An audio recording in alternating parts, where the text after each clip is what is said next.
Mi propio hermano, delante de 50 personas, me arrojó de mi silla de ruedas y me exigió que dejara de fingir, sin saber que, de pie, justo detrás de él, estaba mi cirujano, grabando cada palabra. Las 5 palabras que pronunció a continuación destrozaron la vida de toda mi familia. Sucedió a mediados de agosto en la reunión familiar anual de mi tía Dolores, en el jardín trasero, donde siempre olía a carne a la parrilla y a césped recién cortado. Tengo 37 años, y desde hace más de 3 años vivo en una realidad que nunca pedí. Una realidad en la que mi columna está sujeta por 3 varillas de titanio, en la que mi pierna izquierda no es capaz de registrar su posición en el espacio, y en la que paso 18 horas al día en una silla de ruedas. El accidente en la escalera, eso es todo lo que necesitan saber. Solo una mala caída que lo cambió todo, pero que, al parecer, le dio a mi familia el derecho a un juicio público. Le rogué a mi madre, Carmen, que me permitiera faltar. Intenté anular la invitación 4 veces, porque sentía que la atmósfera se estaba enrareciendo, pero la tía Dolores insistió, diciendo que yo era parte de la familia y que necesitaba salir de casa. Así que fui. Estaba sentado, apoyado contra la pared del patio, bajo el sol abrasador de Sevilla, intentando respirar a través de los picos de dolor que se han convertido en mis constantes, y nada bienvenidos, invitados. Mi silla estaba aparcada un poco lejos, porque, según mi tío Jaime, que vende bienes raíces y constantemente habla de responsabilidad personal mientras bebe su Mau, estaba bloqueando el paso. La tensión se había estado acumulando durante meses, pero en las últimas 6 semanas se hizo insoportable, dura y palpable, como un mal olor. Desde que tuve que regresar al hospital debido a complicaciones nerviosas, mi hermano, Javier, comenzó a actuar como un fiscal agraviado, convencido de mi culpabilidad. Él tiene 40 años, es corpulento, un bebedor empedernido y, francamente, dejó de ocultar su desprecio hace mucho tiempo. Se convenció a sí mismo, y peor aún, convenció a la mayor parte de la familia, de que yo estaba fingiendo. Que los 985 euros mensuales del subsidio por discapacidad, más todo lo que Carmen estaba cubriendo, era mi cómodo reino construido sobre una mentira. El sábado antes de esta reunión, Javier escribió abiertamente en el chat familiar que era hora de poner fin a este circo y que yo necesitaba levantarme y trabajar, como todo el mundo. Nadie lo detuvo. Nadie preguntó cómo estaba. O se quedaron en silencio o, peor aún, asintieron con la cabeza. Yo sabía que esto terminaría mal, pero no me di cuenta de lo rápido y público que sería. Vi a Javier beber una cerveza tras otra. Su rostro se enrojecía y su indignación justiciera se hacía más fuerte. Se acercó justo cuando yo intentaba maniobrar para volver a mi silla. Estaba a mitad de camino, apoyándome en una silla del patio, cuando él se cernió directamente sobre mí. Podía oler la cerveza, la salsa barbacoa y algo más, algo brutal, que emanaba de él. ¿Sigues montando el espectáculo, Iker?, dijo, lo suficientemente alto como para que 20 personas lo escucharan. ¿No estás cansado de esto? 3 años. 3 años desangrando a mamá, viviendo en su piso de la calle de la Fe, y pidiendo comida con su tarjeta de crédito. Es hora de que pares. No me dio la oportunidad de responder. No me dejó explicar que el nuevo equipo médico que Carmen compró costó tanto que tuvo que pedir una segunda hipoteca sobre la casa en la que había vivido durante 30 años, y que yo no se lo había pedido, pero ella no sabía cómo ayudar de otra manera. Simplemente agarró mi silla de ruedas, que estaba cerca, y la empujó violentamente. El marco de aluminio resonó y cayó de lado, la rueda deteniéndose lentamente. Luego, con igual fuerza, me golpeó el hombro. No tuve tiempo de apoyarme. El cemento se encontró con mis palmas primero, luego con mi hombro, y luego con mi cabeza. No lo suficientemente fuerte como para desmayarme, pero lo suficiente como para que el mundo se inclinara y se quedara así. El jardín caliente y bañado por el sol comenzó a girar, como si estuviera borracho. Yacía allí, en el cemento cocido por el sol. Mi silla, mi única forma de movilidad, tirada a 1 metro de distancia. Mi pierna izquierda estaba torcida en un ángulo que envió una punzada de dolor a mi columna, del tipo que había aprendido a soportar durante los últimos 38 meses. Era el tipo de dolor que estrechaba mi visión por los bordes. Javier estaba de pie sobre mí, su pecho agitado, su rostro contorsionado por el triunfo y 3 cervezas. Deja de fingir para llamar la atención, Iker, gritó para que todos lo oyeran. Es hora de que abandones la farsa. Todo el mundo está mirando. Vamos, levántate y muéstranos que puedes caminar, justo como Miguel te vio en la tienda. Mi primo Miguel, que todavía vivía con sus padres y trabajaba en el Corte Inglés, dio un paso adelante y asintió. Lo vi, estaba caminando por el pasillo de los cereales, lo juro. La multitud murmuró, asintiendo. Mi madre estaba cerca de la mesa de tapas, retorciéndose las manos, pero no se acercó. Había estado destrozada durante los últimos 3 años, y yo podía verlo.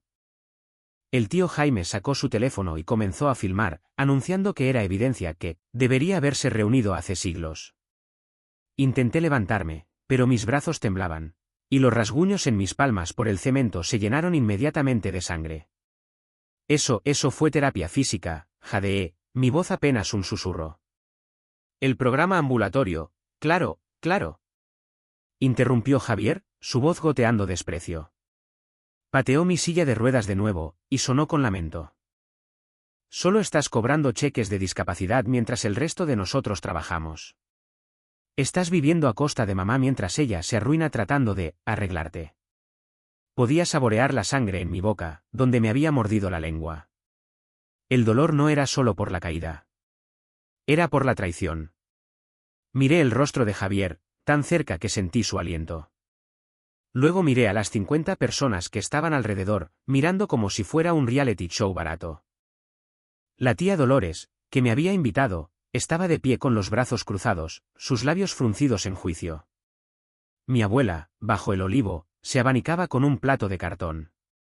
Nadie se movió. Nadie pidió ayuda. Simplemente miraron, esperando que yo finalmente me rindiera y me pusiera de pie. Entonces comenzaron a corear. En voz baja al principio, luego más fuerte, tomando un ritmo. Levántate. Levántate. Levántate. 50 voces, algunas pertenecientes a niños. La tía Dolores incluso comenzó a aplaudir a tiempo, como una animadora. Javier agarró mi camiseta y me levantó a medias. No podía mover mi pierna, el dolor se intensificaba, lo que significaba que había desgarrado o desplazado algo. Me enfrentaba a semanas y miles de euros para arreglar el daño físico, sin mencionar la humillación. No estoy bromeando, Iker, me siseó en la cara. Levántate ahora mismo, o llamaré a la policía por fraude. Fraude por discapacidad, fraude al seguro, lo que sea. Irás a la cárcel, sinceramente, podría ser mejor para todos. Simplemente yacía allí, incapaz incluso de susurrar. Fue en ese momento exacto, cuando mi dignidad era 0 y el dolor estaba en 9, que todo se detuvo abruptamente. El agarre de Javier en mi camiseta se aflojó ligeramente. El cántico cesó. Alguien se aclaró la garganta. Escuché una voz, tranquila, autoritaria, con un ligero acento. Ese es mi paciente al que está agrediendo. Javier me soltó y volví a golpear el cemento. Un hombre se adelantó entre la multitud. 50 y tantos, gafas de montura de alambre, polo azul marino y pantalones caqui, sosteniendo una lata de Coca-Cola Light. Parecía que había estado allí todo el tiempo, disfrutando del espectáculo. Javier, completamente sorprendido, exigió. ¿Quién diablos es usted? El hombre tomó un sorbo de su refresco, me miró, luego a Javier. Doctor Seon Lee, dijo. Soy su cirujano ortopédico. El mundo se quedó en silencio después de que dijo esas 5 palabras. Pero lo peor fue ver el rostro de mi madre cuando se dio cuenta de que el secreto que yo había estado protegiendo durante 3 años estaba a punto de hacerse de conocimiento público. Las manos de Javier aún estaban levantadas, congeladas a medio camino entre soltarme y volver a golpearme. La cerveza, la ira, el triunfo, todo se drenó de su rostro, reemplazado por un miedo frío y calculador. 50 personas, que segundos antes habían estado coreando y riendo, se quedaron absolutamente inmóviles, atrapadas entre el olor a chorizo a la plancha y la comprensión de que el espectáculo había pasado de drama familiar a una escena de crimen real. Aún se podía escuchar la música latina, un reggaetón suave, sonando débilmente desde el altavoz de alguien, un zumbido bajo y tonto en el silencio repentino. El doctor Lee, Seon, se quedó allí con una calma clínica perfecta. No se apresuró, no levantó la voz y no hizo un gran gesto. Simplemente terminó de masticar su hielo y bajó la lata de Coca-Cola Light. Permítame reiterar, dijo, dirigiendo su mirada a Javier, pero lo suficientemente alto para que toda la asamblea, incluido el teléfono del tío Jaime que seguía grabando, escuchara. Iker se está recuperando actualmente de una cirugía de fusión espinal, que realicé hace 16 meses. Él es una persona con discapacidad. Su capacidad para caminar se limita a distancias cortas con asistencia durante la fisioterapia. Lo que usted acaba de hacer constituye agresión a una persona con discapacidad. Lo que su familia acaba de hacer constituye humillación pública y acoso. Sus palabras fueron como golpes físicos. Mi tía Dolores, la que había encabezado el cántico, dio un paso brusco hacia atrás, llevándose la mano a la boca. El primo Miguel, el que afirmó haberme visto caminando en el pasillo del supermercado, se dio la vuelta en silencio y se escabulló hacia la casa, desapareciendo por la puerta de la cocina. La familia ya se estaba fracturando, no por remordimiento, sino por miedo a las consecuencias. Tumbado allí en el cemento, con el dolor en mi pierna izquierda torcida intensificándose, miré a mi hermano. Compartimos habitación durante 15 años en Palma. Él me enseñó a cambiar el aceite de mi primer SEAT. Fue mi padrino en mi efímera boda antes del accidente. Ahora, era solo un extraño con un rostro rojo y hostil. Lo que dolió no fue el golpe físico, fue su absoluta convicción de que yo era un mentiroso, un parásito al que necesitaba exponer. Era el resentimiento que había estado supurando, no por lo que me sucedió a mí, sino por lo que mi accidente le hizo a él, le hizo perder el título de único hijo exitoso. La mayor tragedia, la que no había permitido que nadie supiera, no era la parálisis en sí, sino el enorme agujero financiero que había abierto en nuestra familia. Javier seguía insistiendo en el cheque de 985 euros y los pedidos de comida a domicilio, pero eso era ruido. El verdadero problema era la furgoneta Renault Kangoo adaptada con rampa para silla de ruedas, por la que Carmen había hipotecado la casa.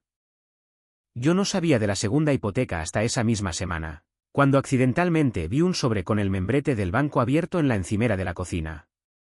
No quería confrontarla, quería arreglarlo yo mismo. Ya había comenzado a consultar con una abogada, Elena Vidal, remitida por Seón, sobre una demanda contra el propietario del edificio donde caí. Mi objetivo, el secreto que intentaba desesperadamente mantener hasta que pudiera arreglarlo, era asegurar suficiente dinero para pagar la deuda de mamá y luego irme. Sabía que mi presencia la estaba destruyendo financieramente, y era ese conocimiento, esa culpa específica, lo que hacía insoportable mi situación actual. Vi a mi madre, Carmen, finalmente moverse. Se acercó a Seón, ignorándome, con el rostro pálido. Doctor Lee, yo no sabía que estaba aquí, susurró. Su voz era débil, la voz de alguien que había estado librando una batalla perdida durante demasiado tiempo. Él tiene fisioterapia, pero nunca dijo, me pidió que viniera, Carmen, cortó Seón suavemente, sus ojos nunca dejando a Javier. Él sospechaba que esta confrontación era inevitable. Ha estado lidiando con los susurros y las acusaciones durante meses. Necesitaba un testigo, alguien con pruebas indiscutibles. La voz de Javier, aunque más baja ahora, todavía contenía veneno. ¿Pruebas? Él puede levantarse en el supermercado, ¿y usted llama a esto indiscutible? Ha estado cobrando un sueldo por 3 años de mentiras, y mamá es una mujer rota por ello. Seón miró con calma a toda la asamblea, incluido mi tío Jaime, que estaba sudando pero seguía grabando. La razón por la que Iker puede estar de pie brevemente en un supermercado, como observó su primo, es porque su objetivo de fisioterapia es lograr una movilidad mínima con un andador durante 7 minutos, específicamente, 60 metros, para mantener el tono muscular y la densidad ósea, explicó, su tono completamente desprovisto de emoción. Cuando esos 7 minutos terminan, el daño nervioso provoca dolor neuropático. Imagine clavos siendo introducidos en su pierna mientras simultáneamente es electrocutado con una picana. Esa es su realidad diaria. Hizo una pausa para que el horror clínico se asimilara. Luego sacó su Samsung. Y tengo algo que todos aquí deberían ver, particularmente aquellos que cuestionaron su condición y aquellos que acaban de filmarlo mientras era agredido. Sostuvo el teléfono en alto, y la pantalla se iluminó con una imagen nítida y detallada de mi espalda baja, una radiografía. Esta es la vértebra L4 y L5 de Iker. Noten las 3 varillas de titanio y los 11 tornillos. Esta es una cirugía de fusión espinal realizada por mí. El daño nervioso es permanente. La silla de ruedas no es una opción. Es una necesidad médica. ¿Y la carga financiera que tanto les preocupa? Es real. Y está a punto de volverse mucho, mucho más pesada, porque sus acciones de ahora mismo causaron una lesión adicional y documentada. No reveló los detalles de la segunda hipoteca, no mencionó mis planes privados para la demanda, y aún no especificó la lesión. Pero la amenaza pendía en el caluroso aire de agosto, yo no era el problema. La ignorancia de mi familia estaba a punto de convertirse en la consecuencia. Y mientras Seon se arrodillaba suavemente a mi lado para examinar mi pierna torcida, sentí una extraña mezcla de alivio y terror. La mentira fue expuesta, pero la verdad iba a explotarnos en la cara en los próximos 45 días. Cuando el doctor Lee amplió la radiografía de mi columna y luego les mostró el vídeo de la agresión, mi hermano intentó arrebatarle el teléfono, pero la verdadera explosión vino de mi tío Jaime, cuyo rostro se puso gris al darse cuenta de que su propia evidencia era ahora la prueba clave de la fiscalía. La compostura del doctor Lee fue quirúrgica. No solo había explicado mis lesiones, había proporcionado pruebas visuales y científicas que destrozaron toda la narrativa familiar construida sobre la duda y el resentimiento. Deslizó el dedo más allá de la radiografía del hardware metálico en mi columna hacia una resonancia magnética de alta resolución de mi nervio ciático, señalando un área oscura y dañada. Este daño nervioso permanente es la razón por la que experimenta el nivel de dolor que tiene. Es la razón por la que su pierna falla sin previo aviso. Y es la razón por la que cada uno de ustedes que participó en ese vil cántico para que se levantara, estaba mofándose activamente de una lesión crónica y debilitante. La reacción no fue un arrepentimiento inmediato, fue una cruda y pánica autoconservación. Javier, dándose cuenta de la gravedad de la evidencia médica, se abalanzó. Dame ese teléfono, Lee. No puedes grabar eventos privados. Seon ni siquiera se inmutó. Simplemente sostuvo el teléfono más alto, pivotando ligeramente para que su cuerpo me protegiera. Esto no es un evento privado, Javier. Es la agresión y humillación pública de un veterano con discapacidad. Sí, Iker sirvió 8 años en la unidad militar de emergencias, por parte de su propia familia. Y tiene razón, tengo una grabación completa. Pulsó play en su Samsung, y la banda sonora de nuestra reunión familiar se volvió horriblemente real. La voz de Javier resonó en el pequeño altavoz, deja de fingir para llamar la atención. Luego el golpe sordo de mi cuerpo chocando contra el cemento. Las risas nerviosas. Y finalmente, las 50 voces elevándose juntas, levántate. Levántate. Levántate. Seon lo dejó sonar durante 30 segundos agonizantes, capturando la crueldad y la malicia colectiva. Cuando lo detuvo, el aire era tóxico. Las tapas comenzaban a quemarse en la parrilla, llenando el jardín con un olor acre y fuerte que nadie notó. Mi tío Jaime, que todavía sostenía su Xiaomi en alto, su mano ahora temblando incontrolablemente, finalmente encontró su voz. Yo solo estaba reuniendo pruebas. Tartamudeó, dirigiéndose al doctor con un respeto repentino y desesperado. Todos pensamos, la evidencia parecía apoyar. Seon miró a Jaime, y sus ojos, aunque tranquilos, eran más fríos que el titanio de mi espalda. Se equivocó, Jaime. Y felicidades. Su vídeo, que supongo que también capturó, será presentado como evidencia de conspiración para intimidar a una persona con discapacidad y acoso grupal. Gracias por su contribución al informe policial y a la demanda civil que presentaré el miércoles. El rostro de Jaime se quedó sin color.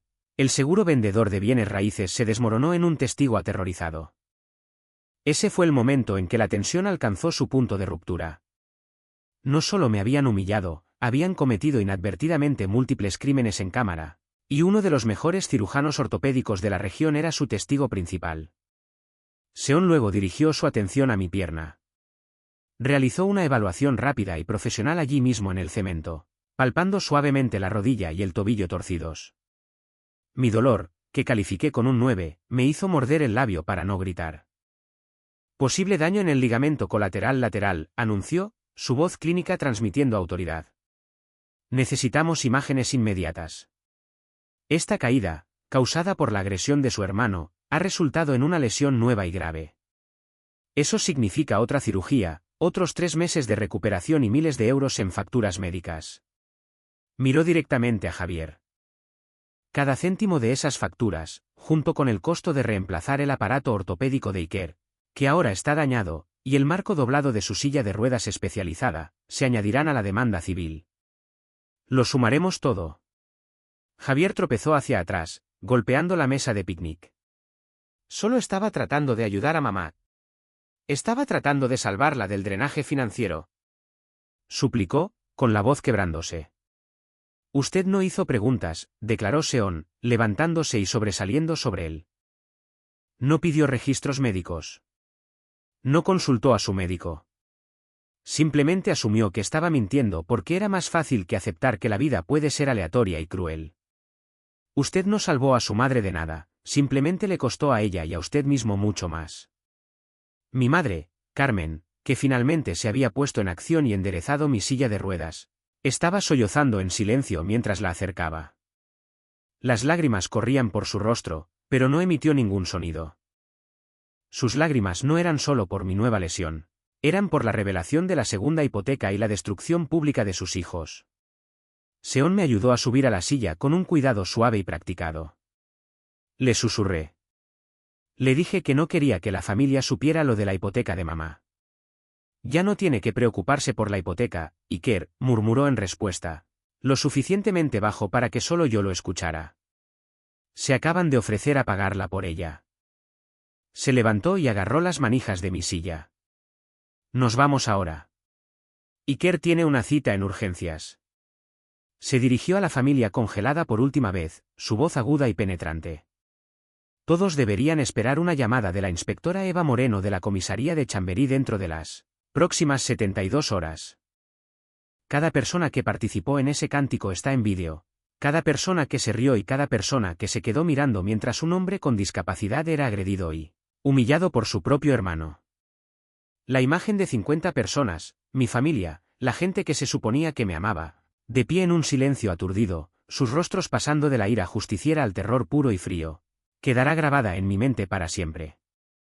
Había tomado menos de 30 minutos, un mes de resentimiento supurante y un violento empujón para convertir una barbacoa familiar en un caso legal serio. Mi hermano me llamó desde la cárcel menos de 72 horas después de la reunión, pero el verdadero dilema moral no era si perdonarlo, era si demandar a los otros 48 miembros de la familia que se quedaron mirando, una elección que me obligó a decidir si quería justicia o si quería que me quedara algo de familia.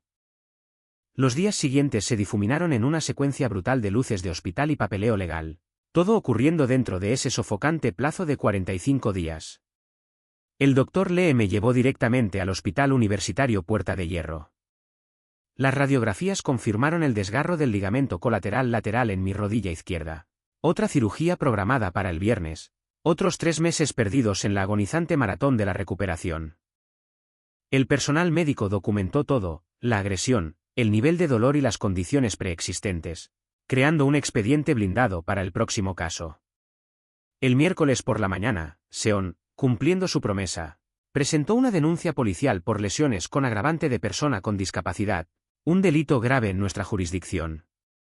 La inspectora Eva Moreno me llamó el jueves por la tarde. Estaba tranquila, profesional, con 15 años en el cuerpo. Señor Santos, he revisado la evidencia de vídeo del doctor Lee y el teléfono de su tío, junto con las declaraciones médicas. Esto está claro. Su hermano, Javier, será arrestado con una orden judicial esta noche. El fiscal presentará cargos, independientemente de sus deseos personales. No sé lo que quiero, admití, mirando el techo de mi habitación, la del sótano de mamá en la Latina, la que Javier odiaba. Sigue siendo mi hermano. La inspectora no se anduvo con rodeos. Las familias como la suya, señor Santos, no cambian a menos que haya consecuencias. Consecuencias reales y legales. Él lo agredió porque creía que estaba por encima de la ley, protegido por el silencio familiar. Ese silencio se acabó. Javier fue arrestado el viernes por la mañana y pagó la fianza el sábado por la tarde. Su abogado, algún tipo de su gimnasio que generalmente manejaba casos de lesiones personales, me llamó el domingo. Comenzó la conversación con un débil. Mi cliente quiere disculparse. Quiere arreglar esto. Si tan solo le dijera al fiscal que fue un malentendido, no fue un malentendido, lo interrumpí, mi voz plana. Fue agresión. Grabada por múltiples cámaras. Presenciada por 50 personas. Aquí no hay ambigüedad. Dígale a su cliente que su disculpa está anotada, pero el Estado está presentando cargos, no yo. Necesita hablar con el fiscal, no conmigo. Colgué antes de que pudiera responder. La conversación duró menos de 90 segundos. No sentí nada más que un agotamiento silencioso y aplastante. La demanda civil fue presentada el lunes. Me reuní con Elena Vidal, la abogada que el doctor Lee me recomendó, en su oficina en el centro de la ciudad, con una vista panorámica del Parque del Retiro. Era una mujer de unos 40 y tantos años, con ojos penetrantes y 15 años especializándose en litigios de derechos de discapacidad. Estábamos demandando a Javier por agresión y daño moral, solicitando la cantidad exacta necesaria para cubrir todas las facturas médicas, el reemplazo del equipo dañado y una cifra por daños punitivos que significaría que, en efecto, pagaría por el resto de su vida. Pero luego vino el punto de inflexión, el verdadero dilema que me hizo apretar el estómago. Necesitamos hablar sobre el caso más amplio, dijo Elena, inclinándose hacia adelante. Su tío Jaime, la tía Dolores, el primo Miguel y todos los demás que participaron en ese cántico, crearon un ambiente hostil. Conspiraron para acosarlo e intimidarlo. Eso es procesable bajo la Ley de Derechos de Discapacidad, separado del cargo de agresión contra Javier. La miré fijamente, la vista panorámica de la ciudad de repente irrelevante. ¿Quiere que demande a toda mi familia? ¿48 personas? Quiero que envíe un mensaje, corrigió, su voz firme. He manejado cientos de estos casos. Las personas con discapacidad son abusadas por miembros de la familia que creen que están fingiendo más a menudo de lo que usted creería. Se quedan callados porque están aislados, son financieramente dependientes y están aterrorizados de perder su sistema de apoyo. Pero usted, Iker, tiene documentación médica irrefutable, tiene el testimonio de su cirujano y tiene evidencia en vídeo. Usted tiene el poder de cambiar la narrativa, no solo para usted, sino para otros. Solo quería que me creyeran, susurré, el agotamiento golpeándome más fuerte que la caída. Solo quería que creyeran que estaba realmente herido. Ahora le creen, dijo Elena, su sonrisa penetrante e inquebrantable. Ahora nos aseguramos de que nunca olviden las consecuencias de su incredulidad. Piense en la segunda hipoteca de su madre, Iker. Piense en la vida de ansiedad financiera que su discapacidad le impuso. Ellos causaron esta lesión. Deberían pagar por la estabilidad que destruyeron. Ella me estaba ofreciendo justicia absoluta, la oportunidad de estabilizar financieramente a mi madre y a mí, y de responsabilizar a cada persona que se quedó mirando. Pero el precio era una fractura permanente e irreconciliable. Si demandaba a las 48 personas, estaría cortando lazos con cada rama de mi árbol genealógico, salvando mi futuro financiero a expensas de todo mi linaje.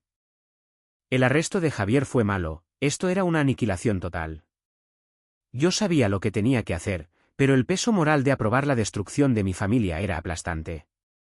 Pasé el fin de semana sentado en silencio, repasando los números y los rostros de las personas que coreaban.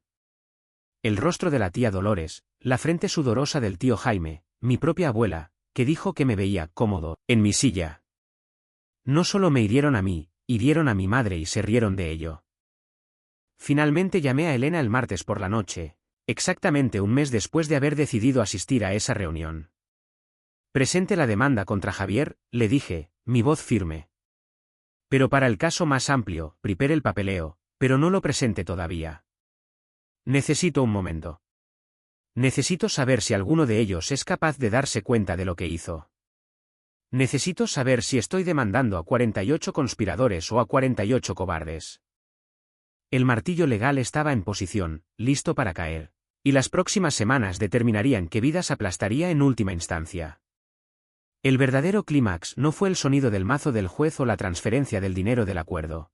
Fue 4 años después, de pie en un podio en un congreso, dándome cuenta de que las personas que intentaron destruirme en realidad me habían armado con la única arma que importaba, la verdad.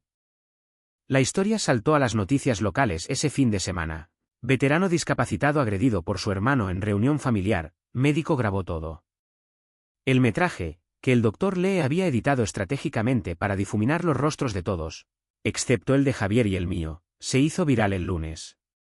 No el vídeo completo, solo el empujón, la caída, las palabras de Javier y el cántico. Para el jueves tenía 4 millones de visualizaciones. La humillación pública fue rápida y absoluta.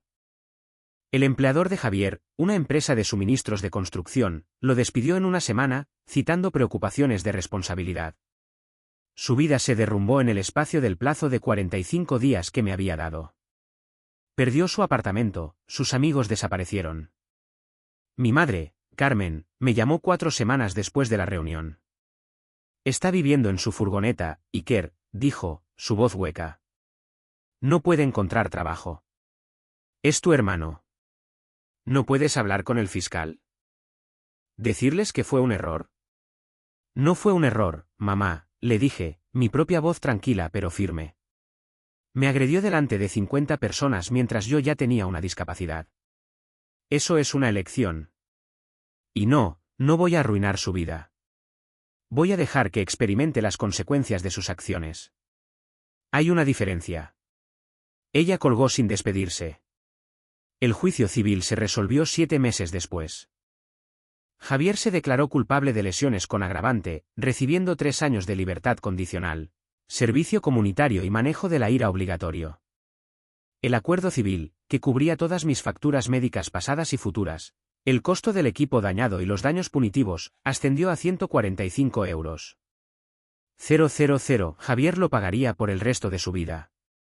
Ha ganado, me dijo Elena Vidal el día que se finalizó el acuerdo. No se siente como ganar, respondí. Nunca se siente así, admitió. Pero ha enviado un mensaje, las personas con discapacidad importan. La agresión tiene consecuencias y no se puede simplemente empujar a alguien de una silla de ruedas porque su sufrimiento es inconveniente. 8 meses después de la reunión, vi a Javier en la clínica ambulatoria a donde iba para fisioterapia. Estaba allí para el servicio comunitario ordenado por el tribunal, como voluntario en el ala de rehabilitación.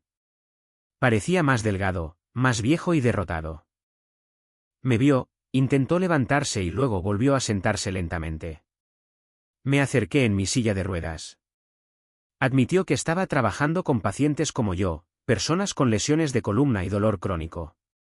Estaba viendo la realidad de mi vida reflejada en docenas de otros rostros. Me miró, sus ojos finalmente se encontraron con los míos. Lo siento, Iker. Lo siento jodidamente mucho. No entendí. No intenté entender. Simplemente decidí que estabas mintiendo porque era más fácil que aceptar que estabas realmente herido.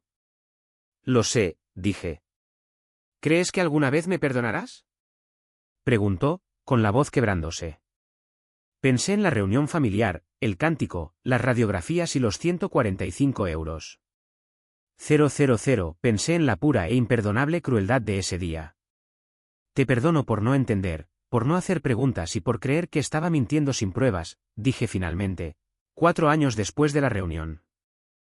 No te perdono por empujarme de esa silla de ruedas, por humillarme delante de nuestra familia y por elegir la crueldad cuando pudiste haber elegido la compasión. No estoy seguro de que alguna vez te perdone por eso. Javier asintió lentamente. Eso también es justo.